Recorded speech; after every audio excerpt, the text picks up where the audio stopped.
Welcome, everybody, back to the Three-Man Rush podcast. We are so excited to be here for you, and we have a special episode today. We are live right now on YouTube. You can access it through Twitter, Facebook, all that. So if you are watching live with us, if you're joining us, thank you so much. We're going to be looking forward to hearing some of the comments and all that. And if you are watching this later on after they've recorded, we want to thank you also for joining us, whether you're tuning into the YouTube show, whether you're listening to it, through any of the various podcast channels. So that being said, I am your host, Landon Oliver. Here are my two co-hosts, Andrew Scott and Jared Holly. You can follow us. Twitter handles are here if you're watching live, but if you're not, you can follow us anywhere on Twitter at Three Man Rush Podcast, where you can find all three of us as well. Today's episode is very special. We are going to be having a Plant Your Flag 2022, which coincidentally we did last year as well. So basically what that is we have two players each that we are going to stake our reputations on this year for them, whether they're going to outperform ADP, whether they're going to stay healthy, whether they're going to perform, basically guys that are going to be no-brainer hits this year, no matter what. So that's kind of what the basis is. And before we do that, we want to hop in, take you in a time machine, and go back to last season on some guys where we had our Plant Your Flag results from last year. Now, we're not going to go too in-depth, but we do want to throw out some of the guys we had last year, for better or for worse right now. But so me, I had Antonio Gibson, who ended up playing pretty well, not as well as what we thought he was going to, but still finished up as a top 10 running back. So still a really good pick there. Deontay Johnson was another one of my Plant Your Flag picks. Obviously, he massively outperformed his ADP, ended up being one of the best fantasy wide receivers of the year last year. My other two guys were Robert Woods, who, obviously the injury happened. Can't really count that, which, I mean, it does kind of suck for him. And especially now that, he's going to be living in Tennessee. He moved down to the Titans. So he's had a rough year. And then the other one, 2.5 minutes in. Mike Davis. I had Mike Davis. Oh, man. I was in on Mike Davis last year. I don't want to talk about it. Like so many other people, I was burned pretty hard on that. But, hey, you live and you learn. So, we both had one really ugly one. Yeah. And so since you had end on Mike Davis, I'm happy with my Antonio Gibson. Not as happy as I wanted to be, but I'm still happy with it. And I'm definitely happy with my Deontay Johnson call. The Mike Davis, sucks, and then the Robert Woods was just kind of unfortunate. And obviously, you can never predict injuries, even though we're going to try to maybe later on. But Drew, you had Austin Eckler was your Plant Your Flag guy. Obviously, turned out pretty well for you on that. Running back 2 overall isn't too bad. Yeah, and then we had CD Lamb. He was the one I was most proud of because he was the guy. It was supposed to be Cam Akers. He got hurt, like literally a couple days after I made the call. So the very next podcast, I was going to pivot to Eckler. They were going around the same area, but the whole thing about that felt so good was this is the guy outside of the top 5 at the running back position that I think will finish inside the top 5. So I owe Eckler a lot for making me look a lot smarter than I actually am.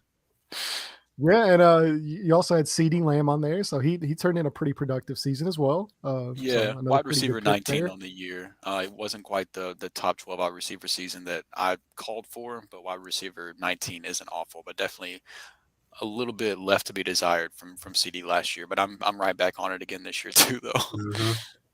Right. Yeah. I mean, once you're on that train, it's kind of hard to get off. Right. Another guy you had was Kyle Pitts. Rookie tight end sensation, first tight end since Mike Ditka to go over 1,000 yards. So pretty decent season from him as well.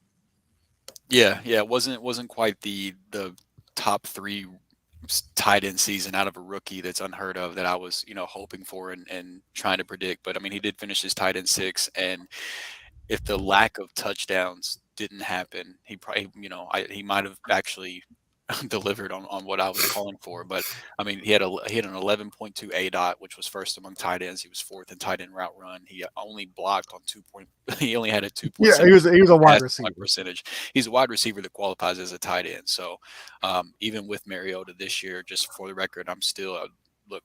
Delaney Walker was just fine for fantasy with Mariota, so I'm still Kyle Pitts is a freak and he's a cheat code at the tight end position, so I'm still in on him as well. And if you want to just skip my last one, we don't even got to talk about it. Yeah, well, look, if I'm going to bring up Mike Davis, we're going to bring up Laviska Shenault for you. You had Laviska Shenault, the other plant your flag guy. That's I don't know if that was necessarily a you call or like an Urban Meyer call. I mean, you know, that one was gross, but it's very fair punishment for trying to attach my name to someone that had to be coached by Urban Meyer. I asked for it and I got what I deserved on that.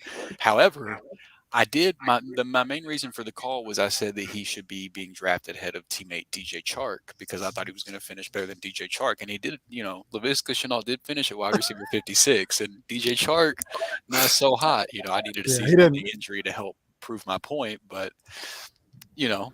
That was all my point was. So, but yeah, you got to take it where you can get it. The fantasy community last year was very disappointed with both Mike Davis and Laviska Shenault. Like they both were like on a lot of people's radars and underachieved. Yeah. Like I remember like a lot of weeks like playing DFS. I'm like, oh Shenault, this is the week, and then it'd be like Laquan Treadwell or something like. It was not the week. Dan Arnold, yeah. Anybody but him, basically. It was not the week. So, obviously, you know, we each had 4 guys there, so that gives us 8 total. Well, today we are going to minimize our errors a little bit this year. We've learned from our mistakes. We're only giving you 2 guys each. That's going to be 6 guys total. Like I said, that either we think are underdrafted or, you know, there might be some guys that everybody has some worries about, whether it's, you know, past health issues, past this, you know, new offenses, new quarterbacks, stuff like that people might be a little tentative on. But look, we've been playing fantasy football a long time. We've been confident enough to put our names out there for everybody to make fun of us about. Yeah, so, hey, look, we're going to stake our reputations on these 6 guys, either outperforming their ADP or staying healthy or just basically being can't miss guys for your fantasy team this year, if you do have them. So with that being said, we do want to get right in here to these guys. And we're gonna kick it off here with Drew. He's first up on the screen here. You can see him. So we're gonna let him go ahead and throw that together. So Drew, who do you got? Who is your first 2022 plant your flag fantasy football pick of the year? I talked about him a lot last summer. Unfortunate situations made it to where I had to wait an entire year until I could talk about him again. But I love this dude so much, and it's finally here. I could finally talk to him again. My first plant your flag guy is none other than Travis Etienne. If you're new to the show, this isn't some kind of huge surprise. He was my dynasty running back 1 in his class. He was the number 3 overall player for me in his class, behind only Jamar Chase and Kyle Pitts. I love the dude's talent, and it's been so long since we got to watch him play football. I'm afraid that the majority of people, I was afraid the majority of people might have forgotten how good Etienne is, but his ADP has actually been climbing here recently, and it's, you know, this, like, I have no problem making this a plant your flag pick, but this would not be a very good sleeper pick anymore. You know, I mean, the noise has caught up with him, but I mean, just the reality of the whole thing is in my opinion, I think he's the best pass catching running back from his draft class. Now Kenneth Gainwell was in there as well, and he's a great pass catcher in his own right. But I think he's the best pass catching running back in his class. And Trevor Lawrence led the league last year with an 11.3% check down rate, and no other quarterback was even above 10%. So I'm pretty confident that Trevor Lawrence is going to love getting to check down to his same check down security blanket from college. And you know, Etienne is one of 12 running backs to earn a 90+ grade from Next Gen Stats. All other 11 of those running backs that have earned a 90+ grade have had at least one top 12 finish in fantasy football. And you know, so he's got the pass catching chops. He can do that. He's got a quarterback that is already comfortable checking down to him and was checking down to everybody last year as it was. And Most not only important part, he has no Urban Meyer. So right, that is yeah, a huge part of this, absolutely. And I you're know going back to the Jaguars, well, but this Already a time, plus. well, yeah. I know some people are a little worried because Doug Peterson is notoriously famous in the fantasy community for making everyone hate Miles Sanders, but I think that had more to do with Miles Sanders than it did Doug Peterson, honestly. And with James Robinson, the other formidable running back on this roster, having a late season Achilles injury that he's recovering from, um, I think Travis Etienne is a better running back, a better prospect than Miles Sanders ever was. So I think it's going to be one of those things where the Jaguars aren't going to have an excuse to take him off the field. Like on top of everything I've mentioned from a pass catching standpoint, he also led the NCAA. He led college football in broken tackles over his last 2 years in college as well. Like he can run between the tackles. He can produce in the red zone. He's a pass catching running back. That the dude can do everything. And the very few games that he had to play like behind or in a close game in college, he averaged like 5 receptions and almost 80 receiving yards a game, something like that, in games that were in that game script. He's going to be in those a lot more often. And next year, I would imagine in the NFL. So I just think this guy has running back one upside written all over him. And right now, he's kind of being drafted right on that line. But I look, if you want to reach for Etienne and make him, a top 12 running back in your draft, I have no problem with it. Yeah, I think he's in for a good season, like you said. I think obviously any back that gets the pass catching work in an offense, they're going to be fantasy relevant, whether they run the ball or not. Just so happens he's also a very talented runner. They did, they kind of tried to upgrade their offensive line a little bit, better coaching, should be in a little bit better game scripts as well. Yeah, I mean, as long as the talent is still there, he's able to fully recover from that injury, which all signs point to yes on that. I agree. I think he's going to be a really good running back this year. Yeah, I think Jacksonville's going to surprise people, like as a team in general. I mean, they're not going to win a whole lot of games, but they're going to be a lot more competitive this season. And Etienne, like you said, the checkdowns are not going to stop. And even in game scripts where they're trailing, they're going to be checking down the backs. And he's got a tremendous amount of burst. Trevor Lawrence, we seen the Burrow and Chase connection from college come to tuition last year. I don't know if it's going to be that, obviously, but I mean, definitely they have a relationship. And yeah, man, that's a great pick. I could definitely see him falling top 10. Speaking of great running backs, though, that's right.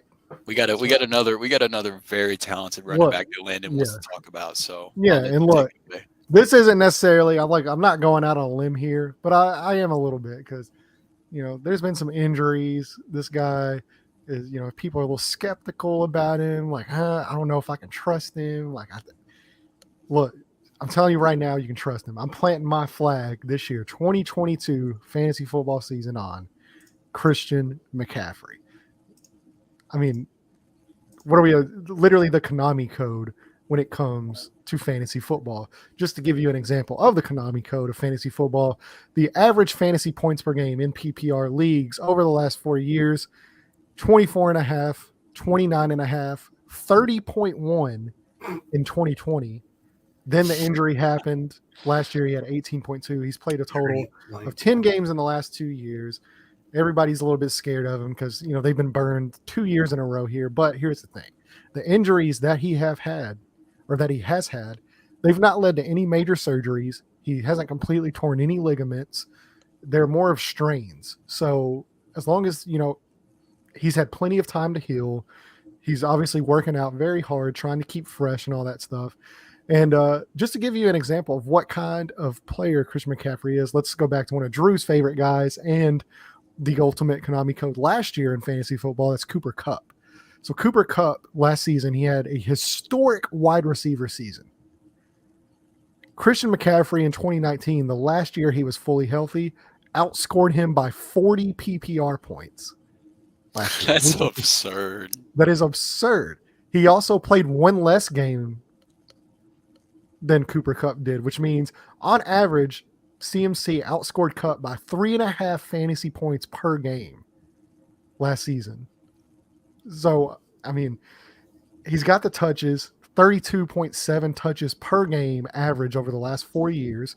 So whenever he is in the game, dude gets a ton of workload. He's got to upgrade at quarterback. They've tried to upgrade their offensive line as well. Here's another great thing. Strength of schedule for him next year is 19th in the league among running backs. So he's got a back half of running back strength of schedule, which means he's playing some fairly easy run defenses. He's going to feast. And I know you're worried about, well, look, he only played a few games last year. He only played 4 games. How can we, how did he perform in those games whenever he was healthy? Just to let you know, the 4 games he did play last year, he finished as RB1, RB3, RB4, RB3. All 4 games he played. Never fell out of the top 4 running back. The guy's ridiculous. So before this, since he was drafted, he had 2017, 2018, 2019, played all 16 games per season, averaged 101 targets per season, averaged 8+ yards per reception. I mean, the guy's just absolutely phenomenal. And I'm here to plant my flag on Christian McCaffery. 3rd time's a charm. If you're drafting him this year, whether you're picking him at 1, I mean, I've seen him go from 101. I actually had a dynasty startup. I got him in the back of the 2nd round, which is absurd. So, I mean, he's got a huge range of where guys are on him. I'm telling you right now, this guy is my running back 101 pick for 2022. It's not Jonathan Taylor. Love JT. It's Christian McCaffrey. If you want the ultimate fantasy league breaker, and I think he's going to stay healthy this year. I think Baker Mayfield's he's checked down to Kareem Hunt. So, yeah, I mean, I'm all in on Christian McCaffrey. I can't say any more about the guy. Gave you guys some stats to back that up. Really, it just comes down to health. I think he's going to stay healthy. I think he's going to play all 16 games this year, or 17 games. So you might even get another game out of Christian McCaffrey to further boost that point total. I think he's going to just absolutely annihilate fantasy football this year. He's got something to prove. So really excited about that. So that brings my spiel about Christian McCaffrey. So plant my flag, boom, in the dirt. Christian McCaffrey, running back 1, number 1 player in fantasy football for 2022. Yeah, you're not alone on this one. If I get the 101 in any redraft league this year, I'm grabbing CMC 100%. He's running back 101, all that for me this year as well. I think that, I'm never going to assume somebody's going to get injured, and if he's healthy, he's the best player in fantasy. So yeah, I couldn't agree more. Yeah, there's no debate. He'd be first off if I had number 1 pick in any league, no matter the format. Even it'd be McCaffrey. Yeah. Well, I mean, look, it's like that old J. Cole song. Fool me one time, shame on you. Fool me twice, can't put the blame on you. Fool me 3 times. You know the rest of the lyrics. So Christian McCaffrey, peace sign, yeah. So Christian McCaffrey, don't make me load the chopper and let it rain on you. Three times, baby. Like year 3, it's time to go right now. So yeah, that brings my end of my first pick for Plant Your Flag, which brings us into Big Jared rounding out the first 3. And who you got for us? Yeah, so let's keep the theme going. We're notorious about saying running backs don't matter, but my pick is Leonard Fournette. They certainly matter in fantasy. We know that. It's fantasy. They don't matter in real life. So obviously Fournette's in a really good situation this year. The Ronald Jones experience is completely done, and which I think will benefit Kansas City, but that's a whole different subject. Before his injury in Week 15, Leonard Fournette was a top 5 running back in fantasy. He still got number 12 on his team. There is concerns with Bernard still with the Tampa Bay Buccaneers, but Fournette's target rates, they never really dipped too much last season. I thought Bernard would take over a lot more of the targets. That never really came to tuition. I think he's a solid pick, and right now he's going currently as running back 11. I think easily Fournette can end the season as a top 5 back with that offense in Tampa Bay. Yeah, I agree. He's one of my favorite. If you want to fade running back in the first round and go like Cooper Kupp, Jamar Chase, Justin Jefferson, something like that, I think he's a great target because he's a guy you don't have to draft in the first round, and he could very well end up being a guy that should have been drafted in the first round.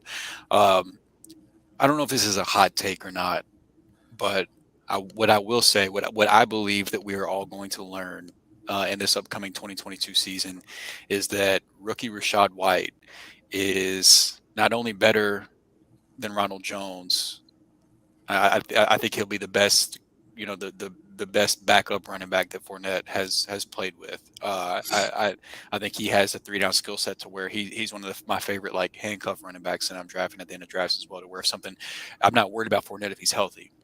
But I'm just saying, if Fournette was to go down, I also believe Rashod White has a 3 down skill set and league winning upside as well. So I just get the Tampa backfield is basically my point. Like I agree with the Fournette call, but I'm a huge fan of Rashod White as well, and I think that he is a better player than Ronald Jones. But I also the reality of the way this team's built to win now and things like that, like they're not going to hand the reins to a rookie whenever Brady trust Fournette. They Yeah, have that that's relationship, and to Brady and that coaching staff, that matters. So as long as Fournette's healthy, I think the job is very secure, and he's definitely being underdrafted, assuming he's going to play a full slate of games.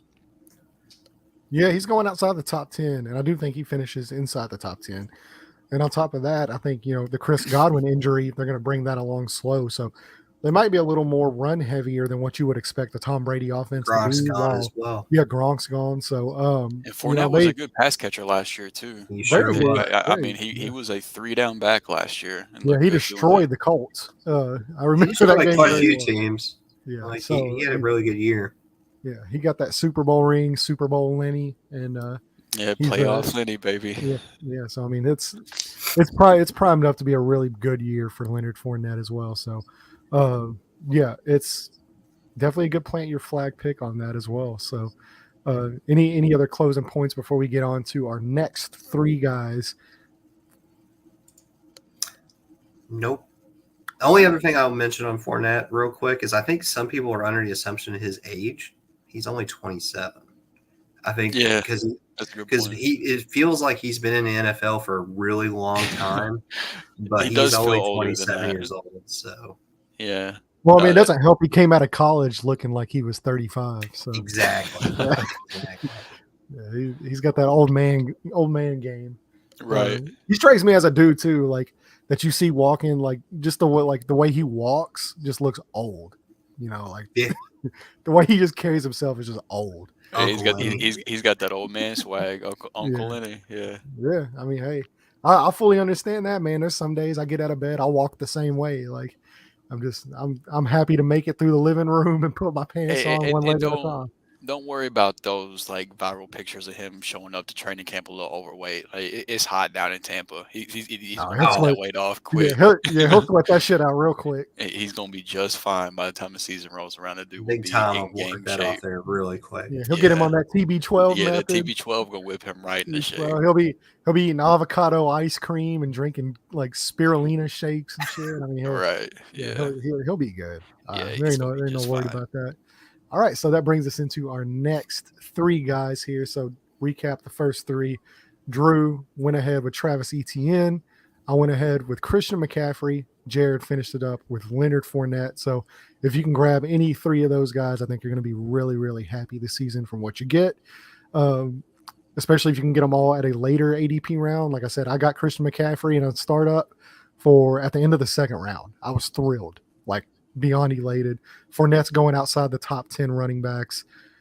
Travis Etienne's 2nd, 3rd round guy right now. So these are all guys that we fully expect to finish either inside the top 5 or around top 5 running backs. And hey, anytime you can get that at not a top 5 price, you got to take it. All right, so that brings Drew in to his 2nd and last plant your flag guy. Go ahead, throw it on us, big dog. All right, man. We'll talk about another guy that didn't make a lot of noise last year, similar to ETN, but is somebody that has been another popular, He was a popular sleeper pick early in the offseason. He also has been gaining steam ADP wise, which is like it's a mixed feelings thing because it's like I like that confirmation bias of the guys that I liked. The fantasy community also likes, but at the same time now these guys' ADP is going up to where it's like I'm still comfortable taking where they're being drafted, but you're not getting like the humongous value that you were getting early on. But nevertheless, I'm still drafting this guy wherever, and that's Baltimore Ravens wide receiver Rashod Bateman. Again, similar to Etienne, if you're not new here, you are well aware of my love for this player, and nothing changed whenever he got drafted to the Baltimore Ravens. I know that was kind of a scary landing spot at first sight for some people, but look, that's the first thing that I want to address real quick because I believe that's a myth. So.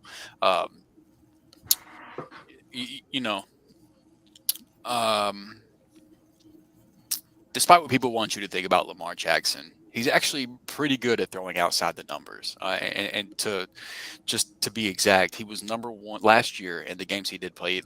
Lamar had some injuries, so it's not as big of a passing sample size as you might have other years. But last year, he was in terms of throwing outside the numbers. He was number one in yards per attempt, number one in success rate, and number one in EPA per attempt. So Rashod Bateman profiles as a true outside number one wide receiver to me. I think he can line up out there against any type of coverage and win. And I think Lamar is going to be able to do a great job of finding him. So, you put that along with the fact that according to Matt Harmon's reception perception, which if you're not using reception perception to help you identify like talented receivers that are prime for breakouts to where their talent and their production might not have matched up yet, but Matt Harmon does a great job of showing you if these guys are just if they're hashtag good at the game or not.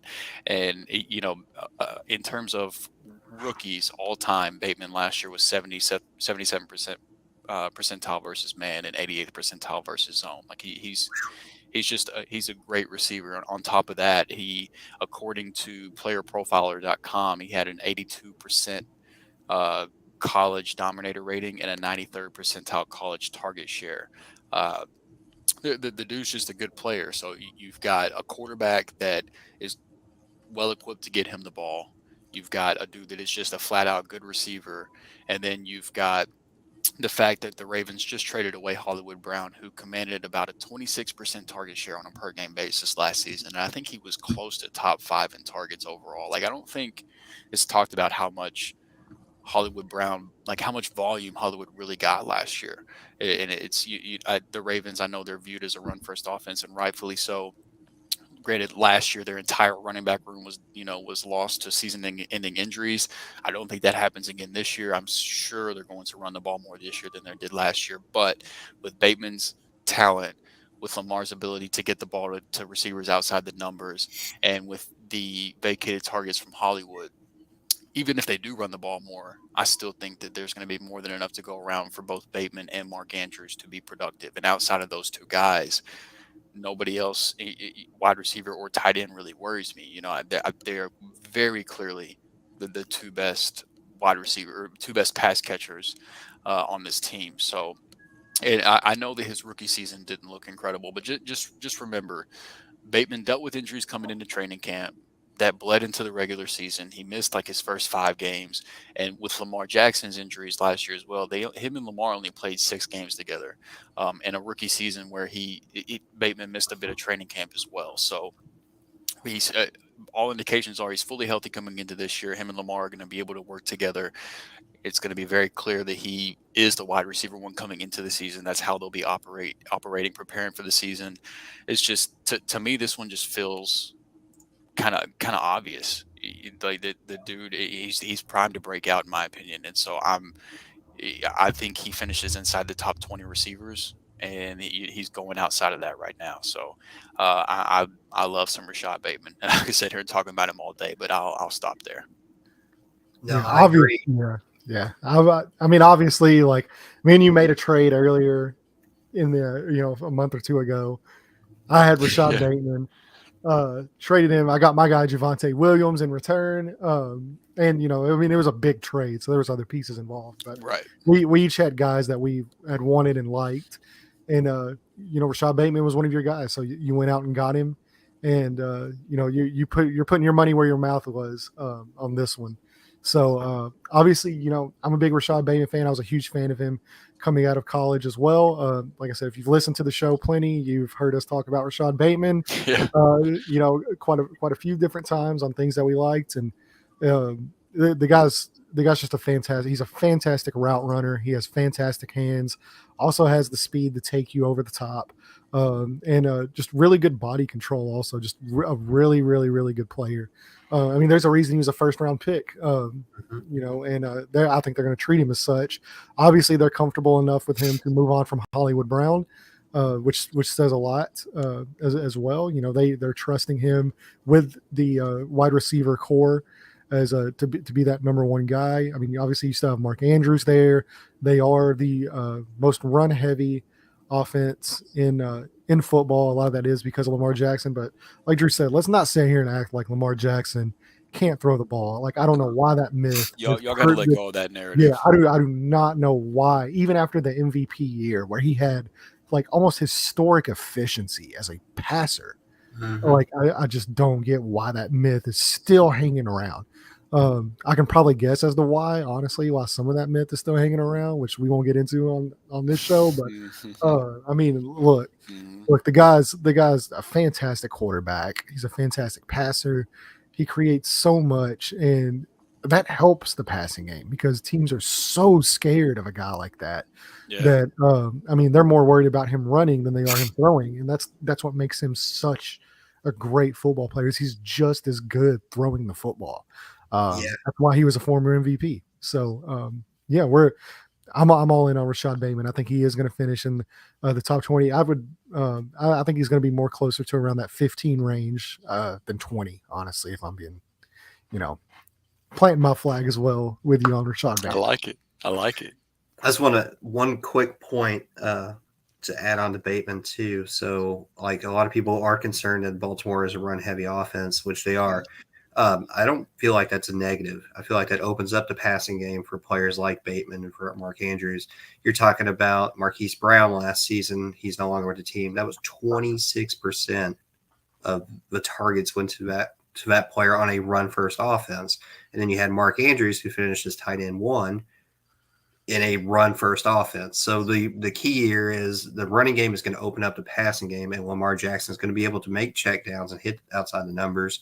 And his ability to run is going to open up the field for all these receivers, and that's why Bateman is a steal, especially at the ADP he's currently at. I'm with you guys. I'd say 15.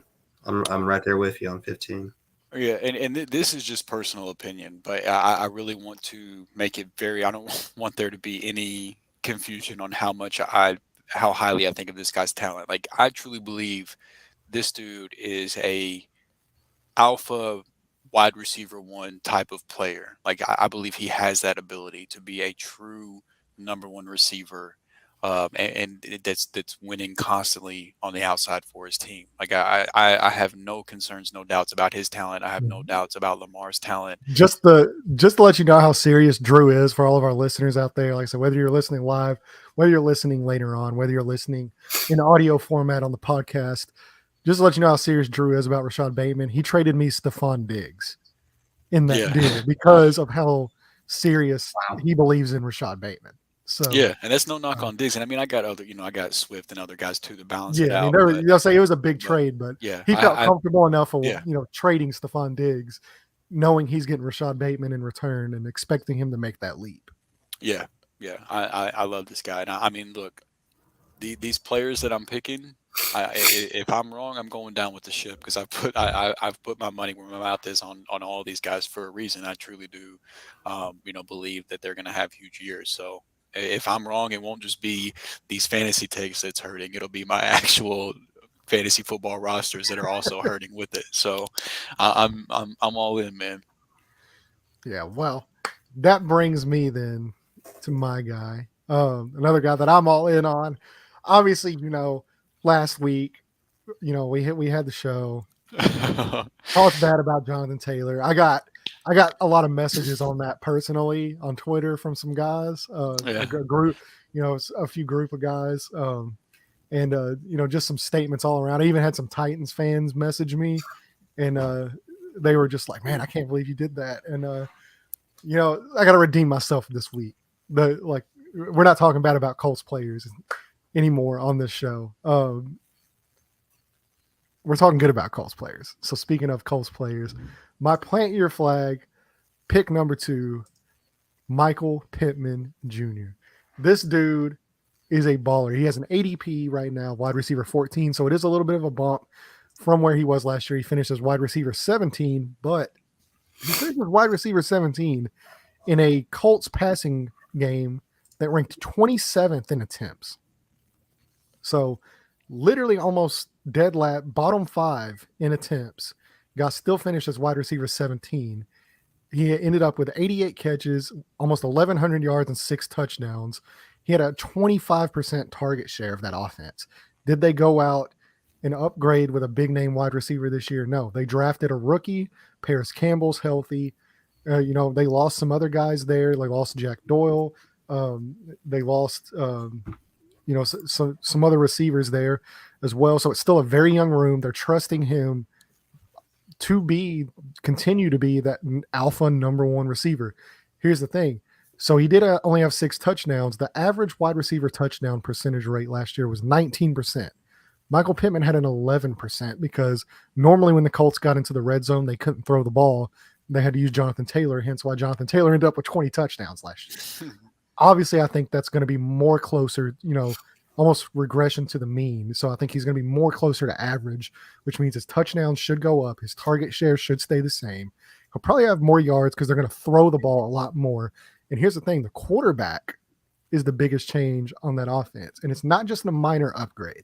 Matt Ryan has supported at least one top 10 fantasy wide receiver all but 2 years of his entire career back in 2008. So the only exceptions were 2013 when Julio only played 5 games. And then last year when he lost Calvin Ridley, Julio Jones left. He basically had no one to throw to. Well, now he's got Michael Pittman in that offense.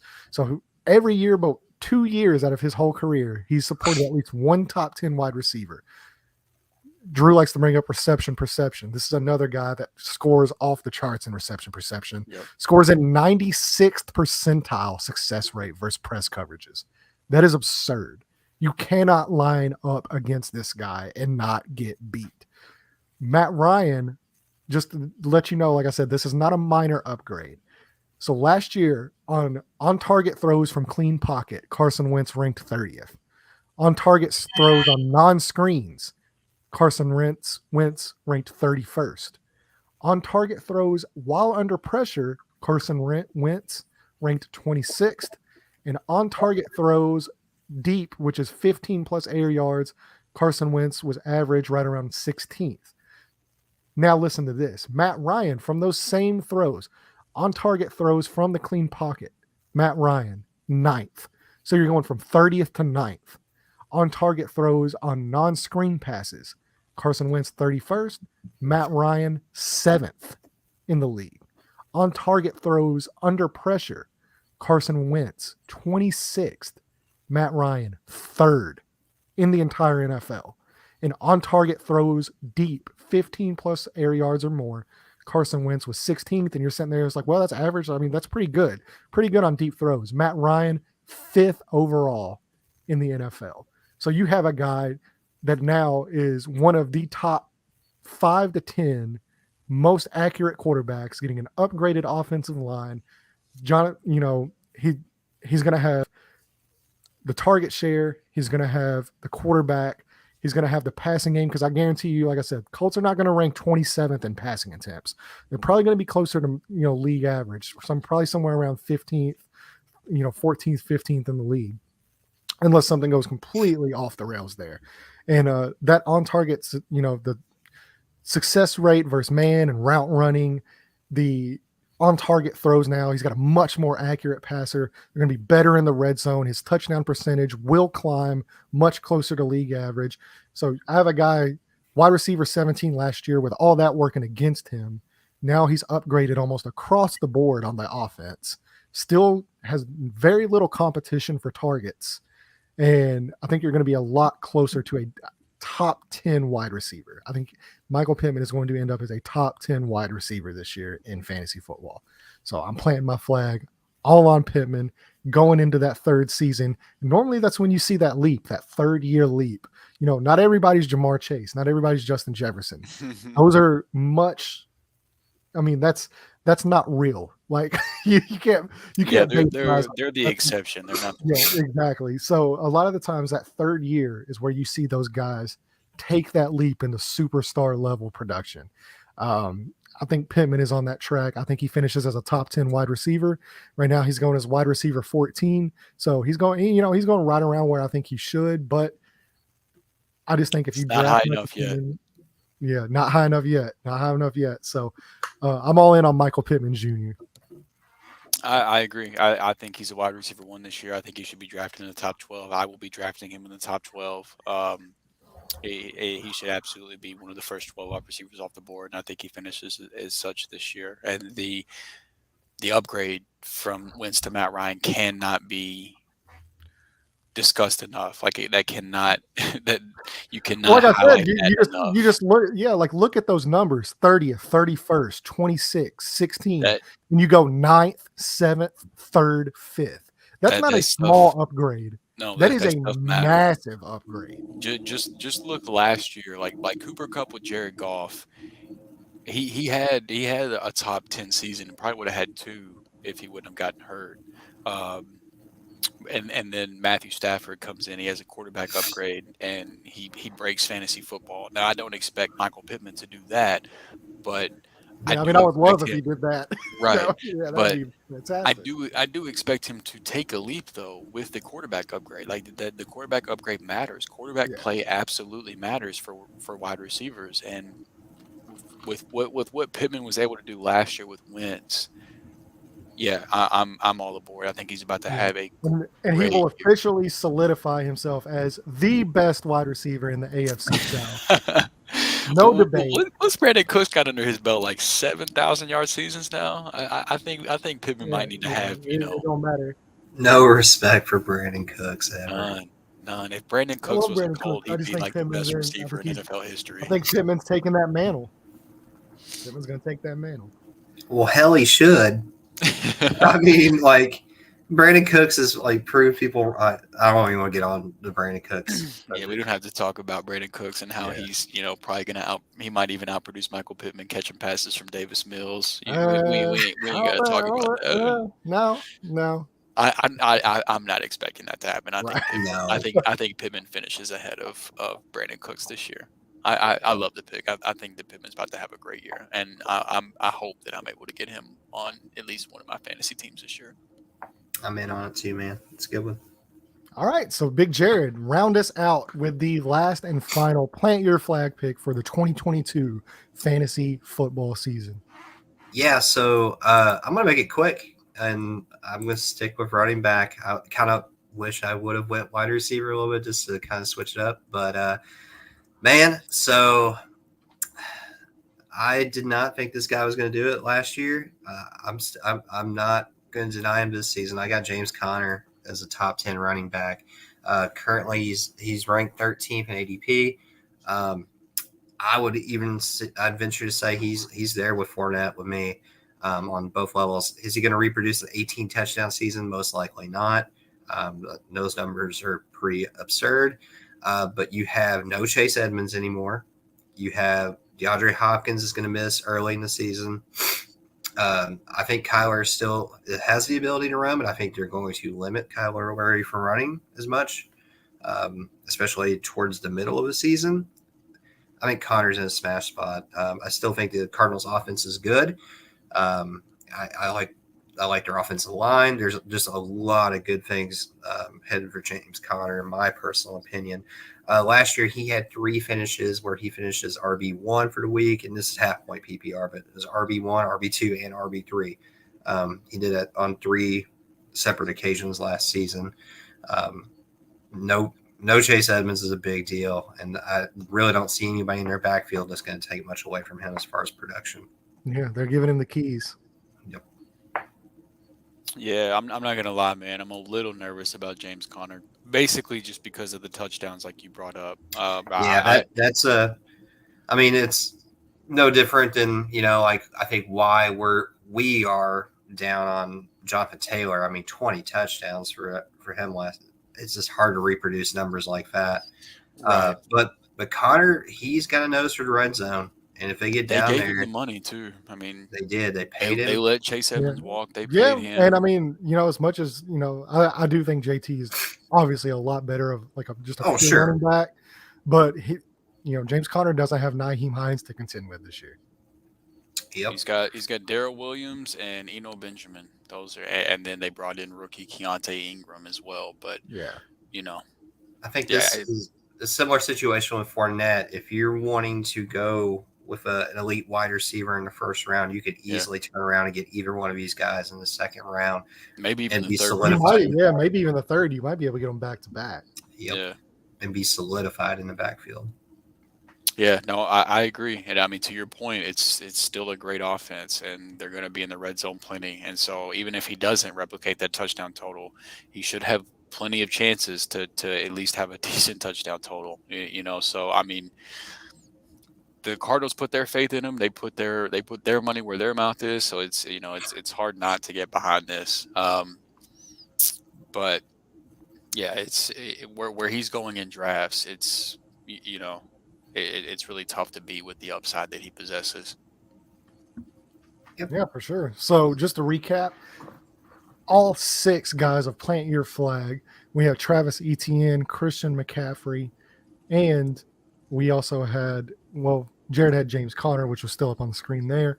Then the other 3, we had Rashod Bateman, Michael Pittman Jr., and Jared had Leonard Fournette as well. So those are all 6 guys we are planting our flag on for the 2022 fantasy football season. If you've made it this far, thank you so much.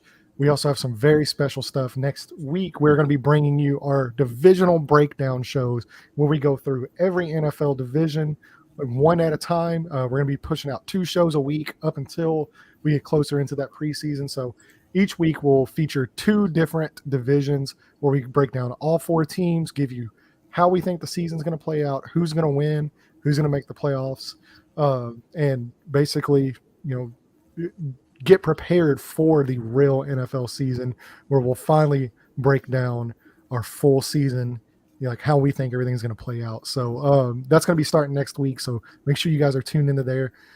Follow us on Twitter at 3Man Rush Podcast. You can follow Drew at Drew3MR. I'm Landon at Landon3MR. Jared is now on Twitter. The whole hello, fellow children. How you doing? Steve Buscemi give. That's Jared now. So follow him at Jared3MR, especially once ADP kicks up. He's going to be doing that. He might even throw out some baseball lineups. The dude made almost $2,500 in the last few weeks on fantasy baseball. So make sure you're following him as well. So, chance to win a lot of money there. And then obviously for any fantasy football or, football DFS, whenever we get into that, he's going to be pretty big on Twitter on that, helping you guys out. So go ahead and give him a follow, and then follow us as a podcast at 3Man Rush Podcast. We're also found anywhere where you listen to podcasts, whether that's Apple, Spotify, Amazon, Google Podcasts, anywhere like that. And you can find us on YouTube at 3Man Rush Podcast as well, where you can watch this live. Even if you don't catch it live, you can watch the replay of us. And, we just wanted to give everybody a shout out. So thank you guys so much. Make sure you like, subscribe, hit the bell notification. That way you can be notified when we do go live or when we do post new content, whether it's shorts. We're going to be doing some shorts coming up soon as well. Yep. So, just some different takes, whenever we hear news. So with that being said, thank you guys so much for listening to us. And we will be back next week with our divisional breakdown shows kicking off.